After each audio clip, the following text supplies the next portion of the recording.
Welcome to the exercise section where we're going to be looking at a couple of my favorite exercises to address the pelvic floor outside of Kegels, outside of doing pelvic floor contractions. So the first one is we have to establish a nice relaxed pelvic floor, right? You can't contract a tight pelvic floor. There's nowhere for it to go. It's already tight. It's already, it's not contractible. So one of the things I want us to work on is getting the pelvic floor to let go, and this is the primary or first thing we want to start with. So I really like to do this without threatening the pelvic floor. Okay, so I know that's going to sound a little interesting, but I have a lot of women who are really afraid of breathing straight down. So I ask them to inhale down, and they have prolapse or they're just afraid of their pelvic floor in general, and it terrifies them, and so they won't do it. And so they never get that good inhale down because they're really scared of putting too much pressure down on your pelvic floor. In reality, they're probably not. And it's probably fine, and they could breathe down easily and it wouldn't be an issue. So one of the things that I found that really helped with this, with helping to direct their breath and their pressure, so we get the pelvic floor to release without it being threatening, is to think about breathing into the pelvic bowl in the different sides. So I have them place their hand on the front and on the back, and then inhale and feel the air and pressure go down into that side of their pelvic bowl. This can be really, really helpful for one-sided pelvic floor tightness as well. So they're breathing in, and then try the other side. And you can feel how you're breathing into one side of your pelvic bowl. Now, if your TAs are really tight, because I often find tight TAs go hand in hand with a tight pelvic floor, you can do more side sitting, hand here, breathe down into that side. So trying different positions to see what works.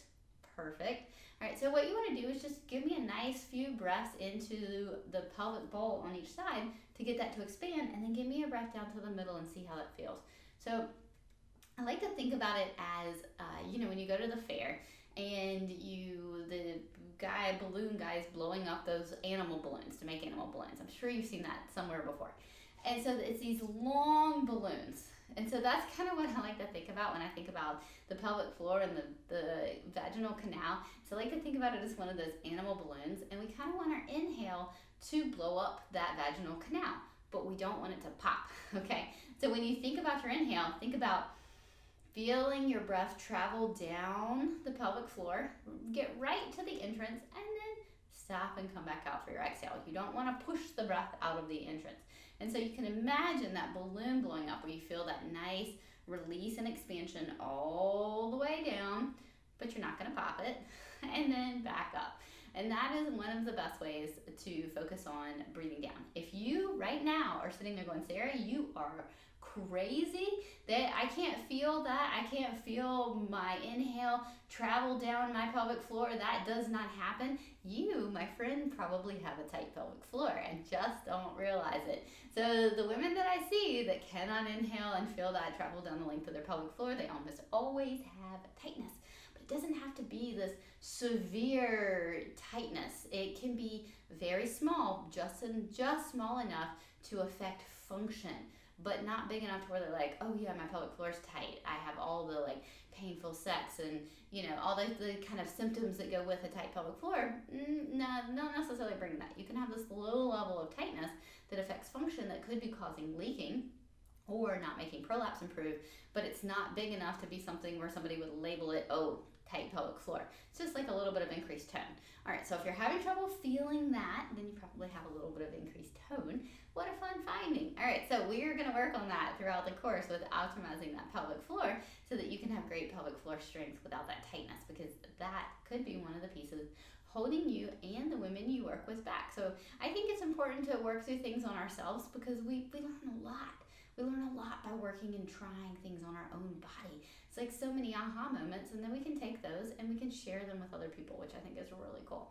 All right, so that is your first challenge. Can you breathe down into the sides of your pelvic bowl? Can you breathe down into your pelvic floor, and can you feel that travel down like that balloon? So that's challenge number one. Now we're gonna take it, turn it into a contraction, and make it harder. So come join me on the floor, and I want to work through our second pelvic floor exercise. So in this little small course that I put together for you, we're going to be doing 3 pelvic floor exercises. And I literally have like a zillion, okay? But these are 3 that I think are great. So if you just simply watch this course and that's all you do. You don't move into the full course. That's fine. I'm hoping that you at least take something away from this that you can share and use to help other people. Okay, so join me on the floor. We're gonna put our legs up on a couch or a chair or a bench at the gym, wherever you're at. And one of the things I want you to think about is putting this together in steps. So this is not a spin-off necessarily, but it's not exactly the 90-90 exercise from the Posture Restoration Institute. It's a variation of it. And so I really enjoy this for focusing on the pelvic floor and building lower abdominal strength, because so many women have trouble connecting with their lower TAs and then just the lower part of the rectus and the internal obliques when they are postpartum, because everything just really gets stretched out. And so we've got to get these muscles back on board. Okay, so one thing we're going to do here is we're going to take it in stages or steps, and we'll talk a lot more about our abs in the next diastasis section. Okay, so that'll be really fun. All right, so right here, I want you to think about pressing your heels down into the surface, whatever you're on, and I want you to feel your hamstrings engage. Okay, can you do that for me? Now, while you're here, I want you to feel your quads soft and squishy. I want your quads to be able to jiggle while your hamstrings are engaged. I promise it's possible. Then I want you to check in on your hip flexors. Are your TFLs really nice and relaxed? Or these hip flexors just let go? Okay, so we should only feel hamstrings. We shouldn't feel a lot of tension in our lateral quad or our IT band or our TFL. All of this should be nice and relaxed. So if you're having trouble getting this, this is your first step. What I want you to think about doing is, instead of just pushing down into the chair, I want you to think about pulling towards you just a little bit. Okay, so you're not going to move your foot, but you can pull towards you a little bit, and that might be all it takes to get that vastus lateralis out of it, that lateral quad. Lateral quad really likes to work for a hip muscle, and so we just need to tell it to calm down a little bit. So if you drag your heels toward you just a little bit, then sometimes that'll help get that out and get more pure hamstrings. Now, why are we getting hamstrings, you ask? Well, the reason why is because I want to take out the paraspinal, so those muscles that run up and down your spine that get nice and tight and stop you from back breathing. That's what we're going to work on. We're also going to work on helping to release that psoas here. Okay, so as you dig in, pull toward you, I want you to give me a nice inhale. And I want you to feel that inhale expand into your back. So feel it expand into your forearm. So take your hand, place it right underneath your back, and inhale into your hand. Where do you feel your inhale go? Do you feel your inhale go into your back, sides, belly, pelvic floor? Or did you feel your inhale be all belly, no back, or neck and shoulders? Did your chest move up when you inhaled? So I challenge you to videotape yourself and watch what happens, because you might be really surprised, which is why in the course I've got like 6 videos of different people breathing so that we can troubleshoot them together, so you can see different patterns and different examples. Because I think that's really important to see it on lots of different bodies, so you can start to pick it out and identify it. Okay, so a little bit of hamstrings, enough just to lift your tailbone a tiny bit. Now remember, if you have any tailbone discomfort here, you know what's causing it. Isn't that fun? A little pelvic floor tightness. Okay, so dig those hamstrings in. Feel the hamstrings contract, quads relax, lateral quad relax, TFL relax. Everybody let go here. And then I want you to think about your breathing one last time before we move into your next step. So nice big inhale for me. Feel that inhale, press out, belly, back, pelvic floor. Okay, so once you have that step, then we're going to pull it into the rest of the kinetic chain.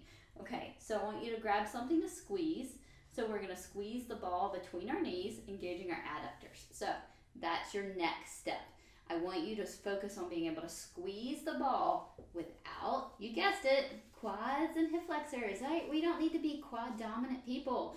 We need to use this posterior chain. Okay, so I want those quads to let go. So squeeze the ball. Quads are not doing anything. Ball squeezed, hamstrings engaged. Give me a nice inhale. Inhale in your back, sides, belly, pelvic floor. Exhale, squeeze the ball. And what I want you to think about doing is, as you squeeze, think about that connection and that kinetic chain. Think about your adductors engaging. Think about your pelvic floor engaging. Think about your lower abs engaging. So this is really great postpartum to help women reconnect abs, get adductors back on board, because those adductors really like to shut down during pregnancy because of what happens to the pelvis, and we'll talk about that as well. So we want to get all of this back on board. Either that, or maybe their adductors are overworking, and so part of that is going to be the stuff that we work on next, and that is getting these deep hip rotators to let go. So You checked on quads, you checked on TFL. Now I want you to check down here. I want those glutes flabby. Yes, we're contracting our hamstrings. No, we're not clenching in our glutes, okay? So, were you busted? Were you clenching in your glutes? Let me know. All right, so can you engage hamstrings without engaging your piriformis, without engaging anything down in here? So I want this to be soft and squishy down here. Those deep hip rotators completely let go, completely relax.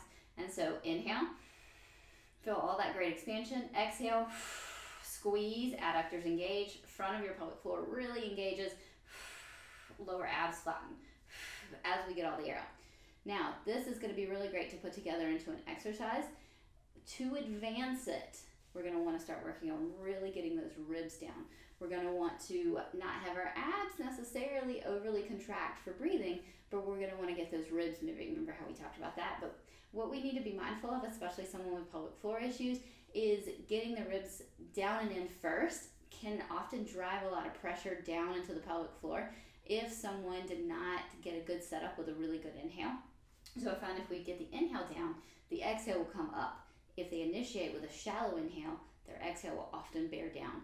And so if we apply that to lifting, we apply that to exercise, then we see it all the time with women who leak and women who experience increased prolapse symptoms with lifting. If you watch them closely, they'll inhale up into their neck and shoulders, and then their exhale, they end up bearing down. So think about it as a system that works together. So we get that really good inhale down, we can get that great exhale up and get all of this working together. So give this a try, kind of play around with it. If you have some SI joint pain or discomfort, try reaching one knee higher or the other knee higher while you squeeze your adductors and see if that doesn't massage and open those SIs and make them feel wonderful. See if you have any clenching down in your deep hip rotators, and see what you think about this exercise and how you can use it to help your body and help the women that you help become stronger. All right, so we're gonna take this and then we're gonna move into something that's way more advanced, okay? So there are lots of exercises in between, but I just wanted to give you a little bit of taste of something really easy like breathing, working on tightness, activation, and then something really advanced that we're gonna hop into next. So exercise progression and regression is really, really important for the pelvic floor. So knowing kind of which exercise to start with and how to progress that exercise. So we started with a basic exercise for working on getting the pelvic floor to fire with the kinetic chain. And now I want to show you a more advanced exercise that I find works really well for people who are really in shape, or as an advanced exercise to kind of get somebody onto that next level where they want to get back to running and doing things that they love in life. So I like lunges for a lot of reasons. They work a lot of muscles. They're a great exercise. But what I like to do with the lunges is put in a bit of a twist, a rotation within the hip. Now what we're doing here is we're taking the hip and we're internally rotating it. So we can see our hip here, which is on backwards. Did anyone notice the leg was on backwards? I hope that you caught that. All right, so what we can do is when we do this lunge, we're gonna internally rotate the leg. So the leg is gonna go in and across. It's gonna spin, which is gonna be internal rotation, and we're gonna get some adduction. Now what that's gonna do is that's gonna put a fun demand on the pelvic floor, because we are going to be eccentrically lengthening the back of the floor. We're gonna be eccentrically lengthening our glutes, all those deep hip rotators. We're gonna be asking our adductors to concentrically contract when we do this. So we're just gonna be asking a high demand out of our muscular system, and our pelvic floor is just gonna have to get on board. It's gonna be awesome. All right, so when we do this contraction, what I want you to think about, this lunge, I want you to think about turning on your hip. So your pelvis is turning, this leg is staying fixed. So pelvis rotates, leg stays fixed. Let me do it the other way so you guys can see. So here, pelvis rotates, leg stays fixed. So this leg does not move. Pelvis rotates. So we have acetabulum rotating on a fixed femur. All right, if that makes sense. So pelvis moves on the leg. And what we don't want to do is we don't want to spill forward into a big anterior tilt. So as we go here to rotate, I don't want you being like, oh yeah, I'm rotating, I'm doing this, and all you're really doing is flipping into a giant anterior tilt. You're going to increase your risk of impingement or pinching in the front of the hip. Nobody wants that. All right, so I want you to work on holding a bit more of a neutral pelvis the whole way through as you rotate and making sure you don't spill forward. The other thing I want you to think about is what's happening at your lower abs, as well as breathing. So inhale, exhale,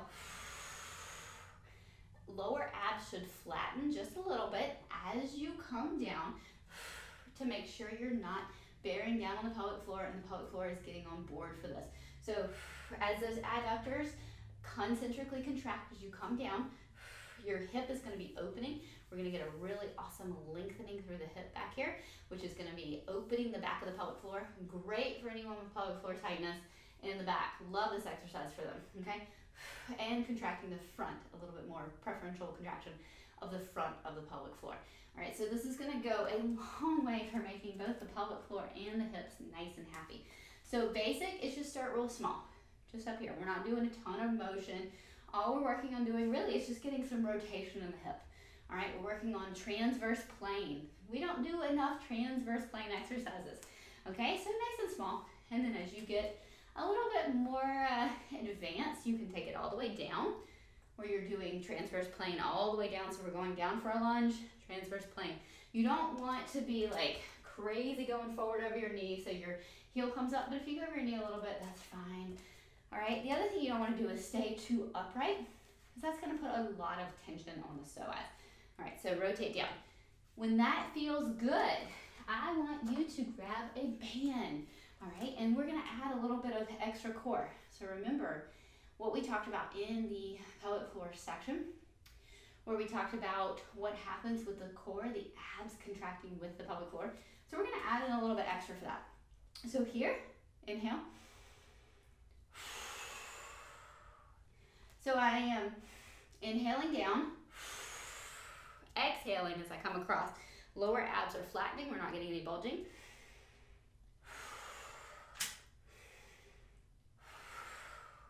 So I'm getting lots of rotation through the hip with the overpressure of the band. Now, what's not happening? I don't look like this, right? I see some people do the exercise and they're just like, yeah, I'm doing it, I'm rotating through my hip. And I'm like, no, you're actually not turning through your hip at all. You're turning through your trunk. Now, trunk rotation is awesome, but it's not what we're going for this exercise, okay? So we're going for more of a fixed trunk, rotate through our femur and acetabulum. So we're rotating through the hip, through the pelvic floor. So give that a try, see what you think. See if you love that advanced exercise, and you can start with the easier version, which is getting some rotation. Okay, make sure your leg isn't winging in and out. Make sure your lower abs aren't bulging. But you can have a lot of fun with regressing and progressing this.